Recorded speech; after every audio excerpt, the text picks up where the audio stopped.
Is magic evil? I wanted to address some frequently asked questions or points that are brought up against magic. You have two main groups that consider magic as evil. You have Christians, mostly King James, and I understand there may be Christians who understand white magic, but you have these Christians that view magic as evil or demonic. Then you have this new category of people that is more broad. It's not a group, but a variety of different people who are aware of the cabal and global elite, and they look at them and see that they practice similar philosophies, so the conclusion is that, oh, well, magic must be evil and wrong because the cabal have these same practices. These are the main people who have this perspective that magic is something evil instead of some natural process. The rest of the audience is likely composed of people who have either had a magical experience, someone who's just learning about spirituality and the occult, or someone who doesn't really know about magic. And you might have the atheist that denies that magic even exists. But this video is more focused towards the first two groups. So what's magic? Magic is the science and art of causing change to occur in conformity with the will. Technically, any goal that you set and then do is a manifestation of your will, hence magic. But the wider picture is that magic is a phenomenon more directed to manifestation done through mind alone, meaning causing change in the physical world through thought. Now, this isn't normal everyday habitual thought, but as was said, a science and art of thinking. Another aspect to magic is states of consciousness. The atheist doesn't believe in magic because he's stuck in a very physical state of consciousness. We all experience different states of consciousness on a day-to-day basis, such as dreams and sleeping, but there are different practices that have been developed for over thousands of years. An esoteric system was developed in which, through ritual, changes in the real world could be manifested through mind power or will alone. It's important to note that magic only works in a God-based universe. The idea is that there's only two cosmologies, that of something, spirit, and that of nothing, materialism. The modern-day cosmology is that of materialism, which is the belief in cage of the modern-day atheist. In order to practice magic, we have to understand the concept of a hierarchy of spiritual planes, with the top plane being the Godhead or Source. Check out the Astral Plane Explained series if you want more info on these other planes of existence. Now again, there's this idea that because the King James Bible is against magic, or the simple fact that the Cabal themselves use this knowledge, that magic is totally evil and should not be practiced. There's a lot of moving parts to consider, so let's get started. The first point to make is that Christianity is based and was birthed out of what we now call the pagan tradition. Check out the Christian Origin series for more information on this history. Magic is not new and is the most ancient art form that we have, the science and art of manifesting through will. The first major point to make is to inform on the history of the ancient mystery schools. Magic has an honorable past, and it is the foundation of all religions.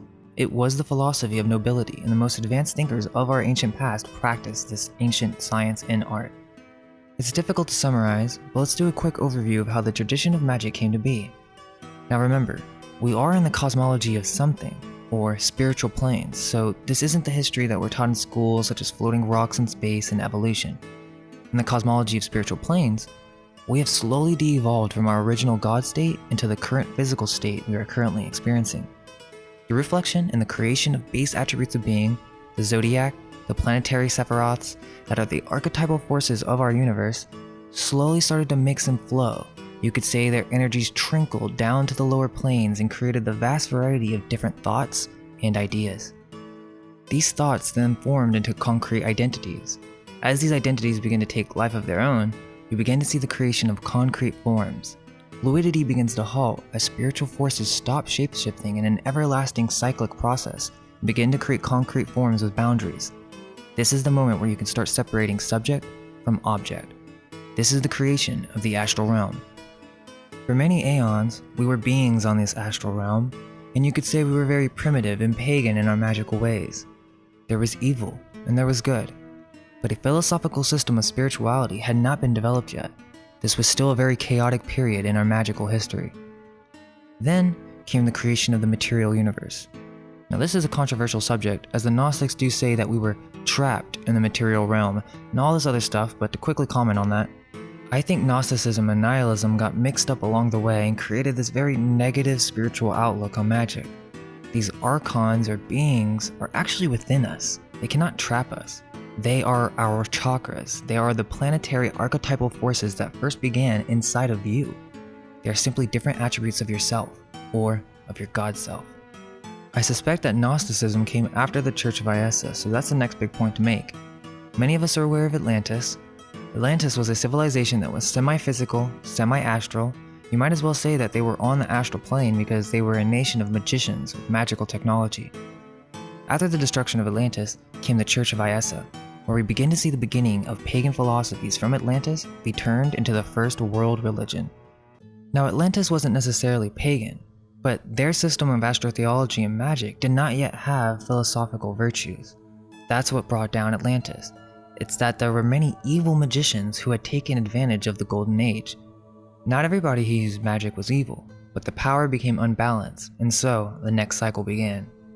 Quick note, it seems every time there's a fluctuation of spiritual consciousness or awareness, it's as if this is followed by some event to restart the system, as if this causes some type of collective overload. Now, after Atlantis, the world needed to be rebuilt, and the first notable civilization to do this is the Church of Ayesa. Not too much is known about this church because it's been renamed and suppressed by presumably the Jesuit Catholics. This was done during the Roman Wars when they were trying to remove the Druids as a threat. From Connor McDarry, quote, "It was the idea held by the leaders of the Roman Church and State, they were practically one, that all power should be centralized in the head of the Church, who was also emperor of the state, and any and all religious institutions which in any way conflicted with this ideal were to be done away with.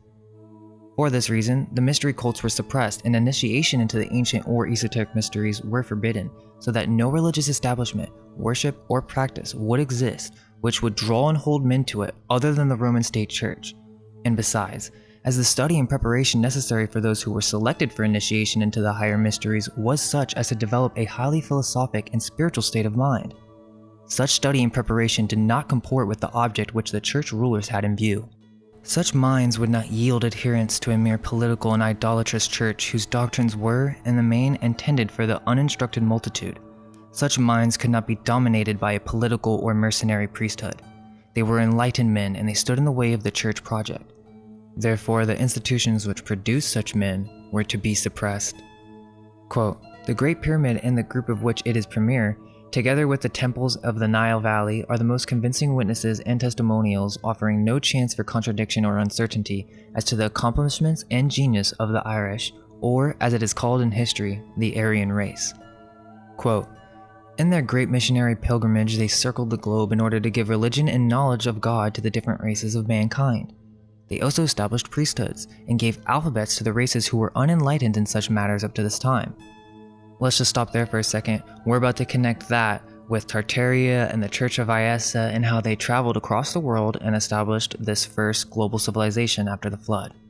Let's continue. Quote, "Ireland is the country in which the arts and sciences were first discovered and developed. To this country, the Greeks applied the term Ogia, a term which was never given but to the very ancient, and it is from the Irish Aryans that the Greek traced their descent." From Donnelly's Atlantis, page 458. Quote, "It is to the Irish Magi we owe the discovery of fire and the common grains, which they developed from the grasses. They were the first people to practice agriculture. They invented the common tools of workmanship, which have come down to us practically unchanged from those ancient times." There were other civilizations that were creating contributions after the flood. It wasn't just the Church of Ayesa. However, they're the first ones to notice because they are responsible for re-educating the entire world after the flood in what we now call the Bible. This may be shocking to some, but hang in there as I try to unveil this information. So what or who was the Church of Ayesa? It's what we call the ancient Celts, Druids, or the ancient Aryans of the past. It gets confusing because this group has been mixed with many different cultures, such as the early Phoenicians, the Greeks, the early Romans, and the early Hebrews.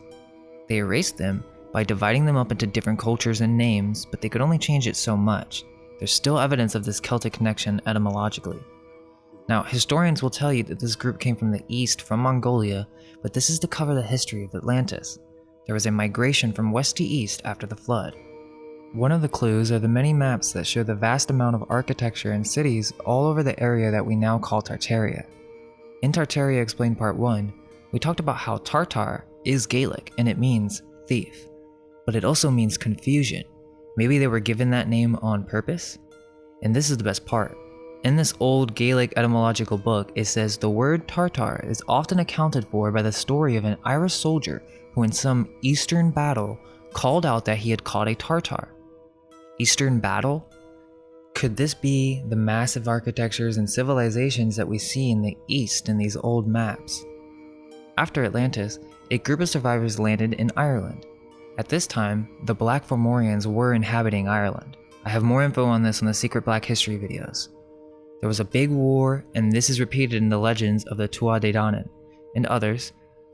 But over time, this civilization, the ones that we hear in fairy tales and whatnot, is actually not that long ago. Maybe 500 to 600 years ago? It's hard to tackle that all at once, but I can explain that as we go along.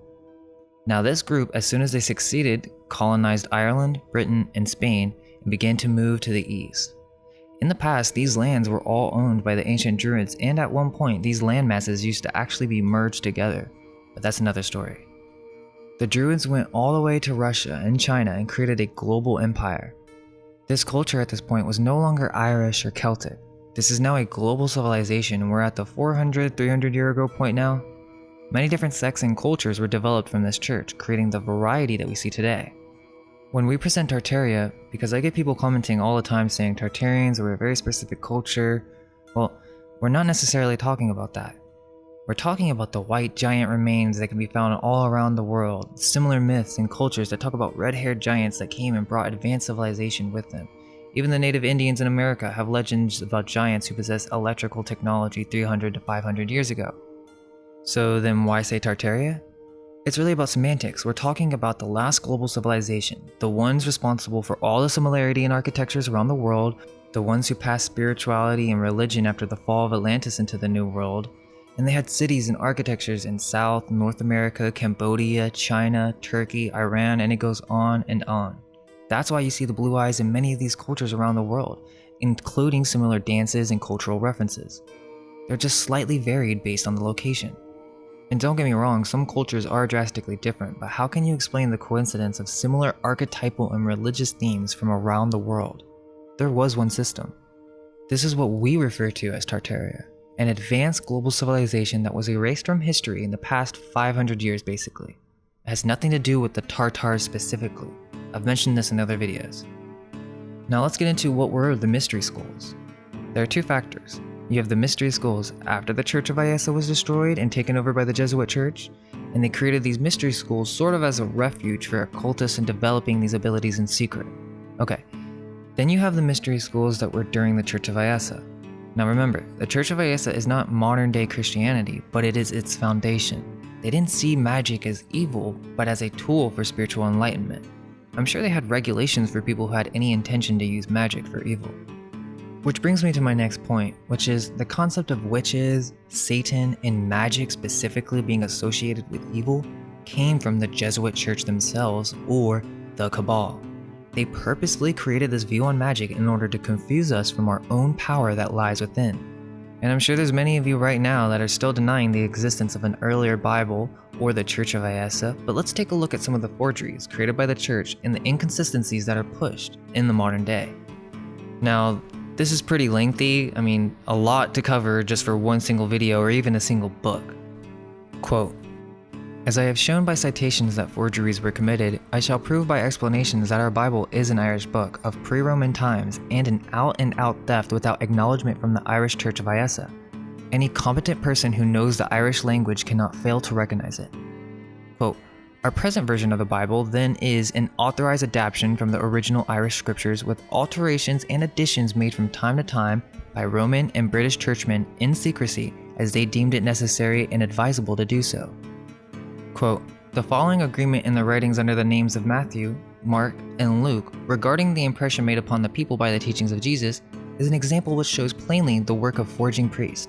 It would be impossible for such agreement to have occurred in the original writings of any three men writing individually and independently on any subject whatsoever. But in fabrication from the older works and collaborating, The priest-scribe simply blundered and made each of the three witnesses write down and repeat the same identical expression in copy as to how Jesus impressed the people. Here is the forged testimony. Matthew says, "They were astonished at his doctrine." Mark says, "They were astonished at his doctrine." Luke says, "They were astonished at his doctrine."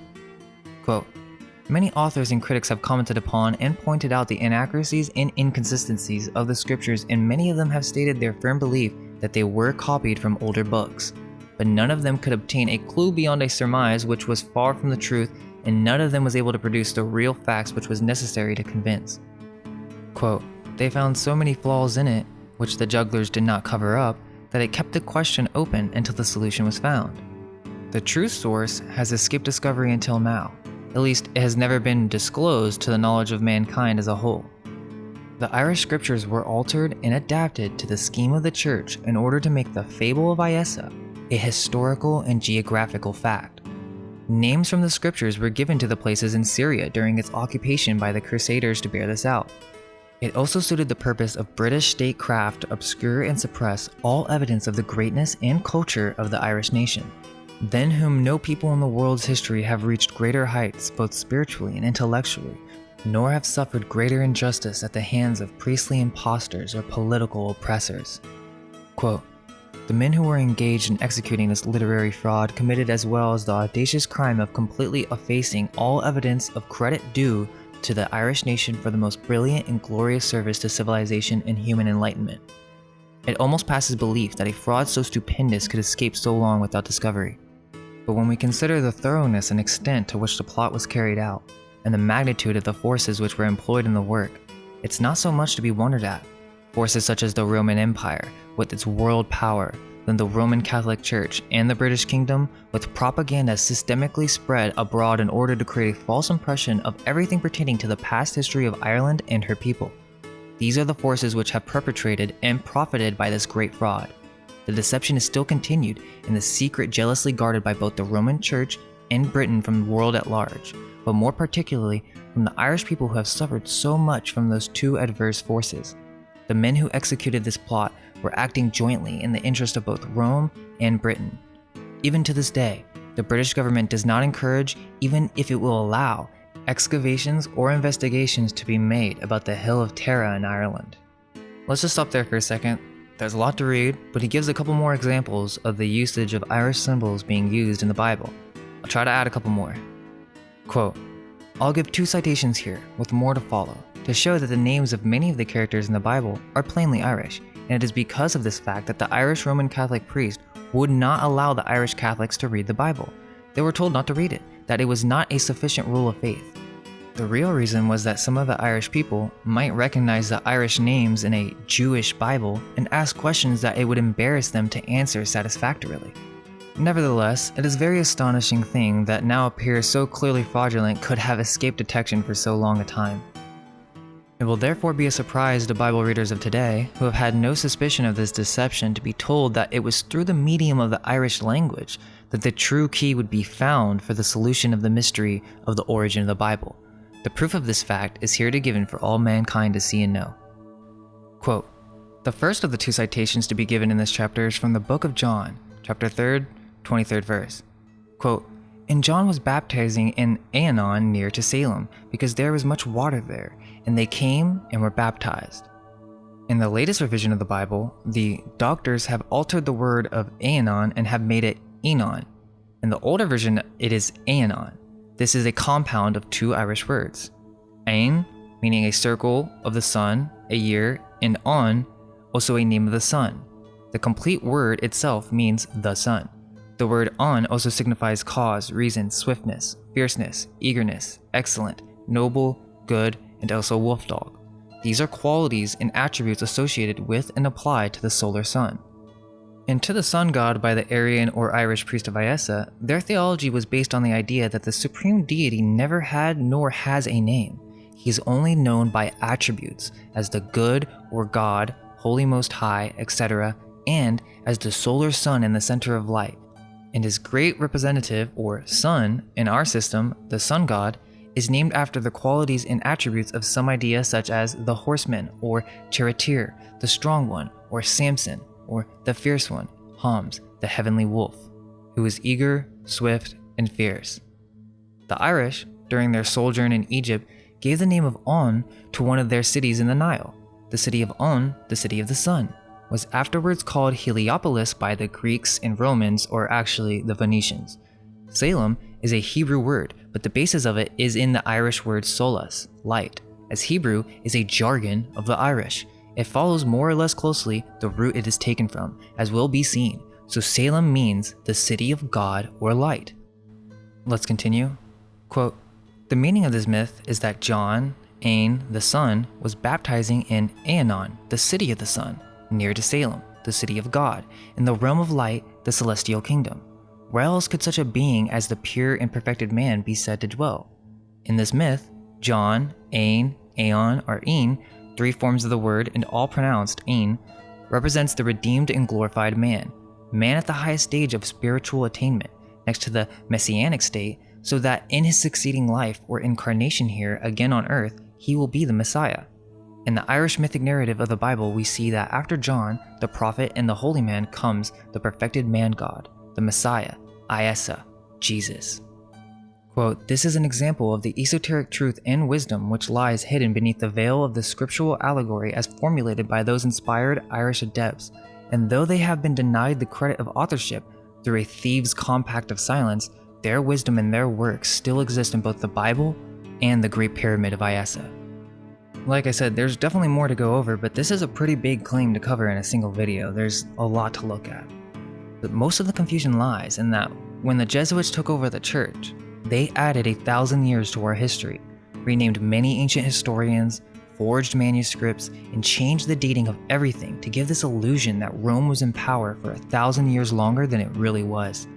So the major point to take from this is that in the last 1,000 years, there was a major global civilization that made architectures around the world, and they didn't fall until about 200 to 300 years ago, maybe even more recent.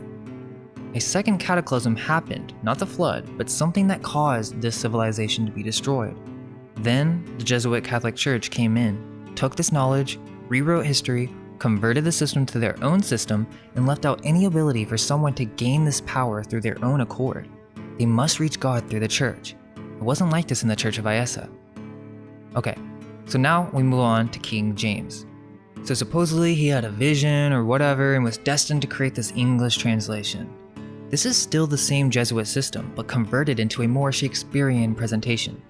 Now there are multiple things to address. The first is the extreme likelihood, if not fact, that Francis Bacon was the main editor of the King James Bible. Notice how I didn't say create the Bible. I got a lot of comments on the Christian Origins series saying, oh, the Bible's far older than King James or Francis Bacon. Obviously, I'm stating that not only was he the main editor for the Bible, but was also Shakespeare. Francis was also the writer of the New Atlantis, where he imagined a technocratic, scientifically run society. He was an occultist that hid secret Rosicrucian symbols within the Bible. The goal was to establish the church as a method for collecting all the esoterically inclined individuals, or those with connection to spirit, and put them in a mind trap in which they prayed to an unknown god and could only reach that metaphysical power through the church. They took the philosophy and virtues of ancient knowledge and integrated it into a powerful ritual of spiritual tyranny. Now let's slow down there. That doesn't mean there isn't truth in the Bible, and that also doesn't mean that Jesus or a Jesus-type figure didn't exist, okay? So let's bring up the Church of Iesa again. Remember, this was the original church. These old Tartarian churches from around the world are from these people. They were not originally designed to be praying centers where demons would suck your spiritual energy, but they were originally designed as sacred geometrical healing centers that would charge the aether body of man. There's also this idea that they used these churches as spiritual transport systems in which they could rematerialize their bodies in different locations. I've talked about how this society didn't eat meat and or food at all, since all these cities do not have proper sewer systems in their founding. The reason is because this civilization was on a different wave of spiritual consciousness and technology. Over time, other nations formed independent of this church and began plotting its demise. We see this come out of Rome with the Jesuits after they take over the world through some unfortunate circumstances, whether it be cataclysm, or the sun disappearing, or even some type of plasma apocalypse. You have the early Tartarian age and the fall of Tartaria. The fall of the Tartarian Age is within the last 600 to 300 years, where there were many changes that took place. In the 1700s, California was an island on many maps. There's no possible way that this could be just an error if the history they tell us is true. There's also countless problems for the founding of many cities that many channels have covered the inconsistencies and pointed out that there's many things that don't really make sense. At some point, there was a steampunk type age in Europe and America, where aether-free energy technology was being used. This is not necessarily the technology of Tartaria, but after these empty cities of Tartaria were being filled, they began finding ancient advanced technology from the Church of Iessa. They found them in the churches, train stations, and are now called government buildings. These were re-engineered to develop many of the technologies that we use today. There were still leftover nations of Tartaria in this age, and it wasn't until 1812 that they had been fully conquered.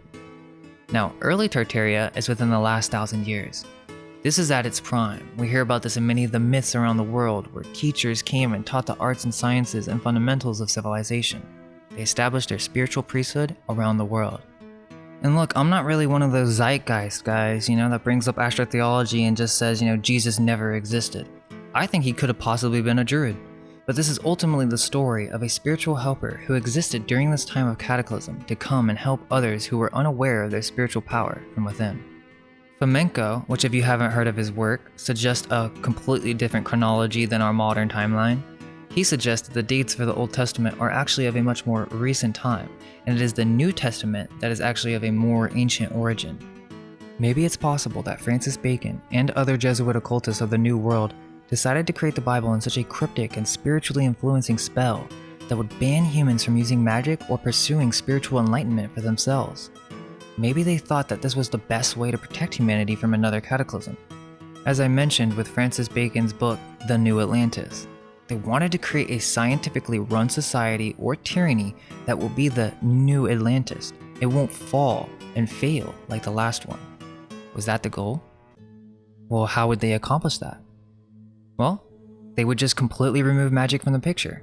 Yeah, but we can't just take it away. It's not something physical. It's a natural right and process of reality. You have to relabel it and give another solution.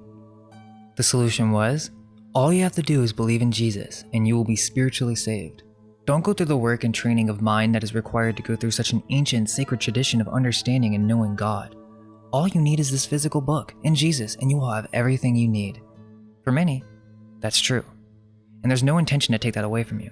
However, if we look at the tyranny of the church and the removal of knowledge of the past age of the church, we see a deliberate attempt to remove ancient knowledge from passing on into this next age. The ancient knowledge is the perception of the world. It's the cosmology of the past.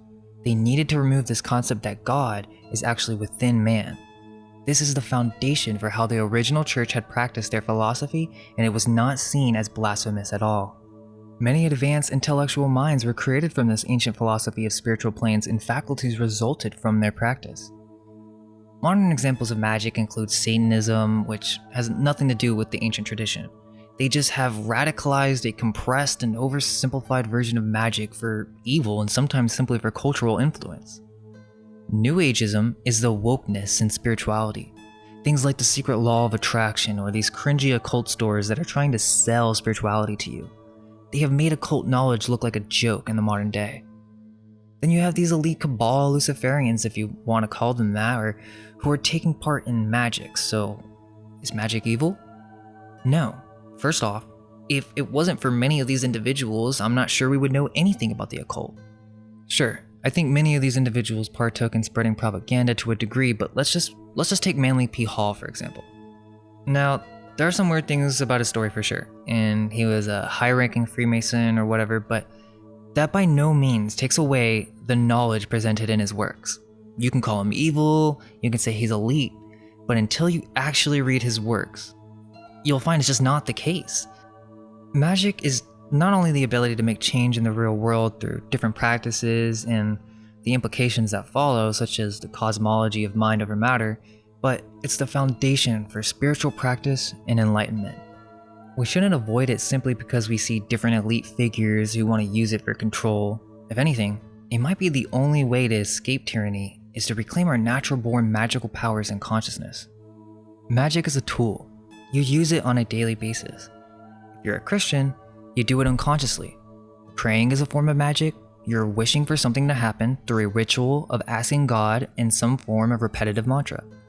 Any type of hope thinking or belief is a form of magic.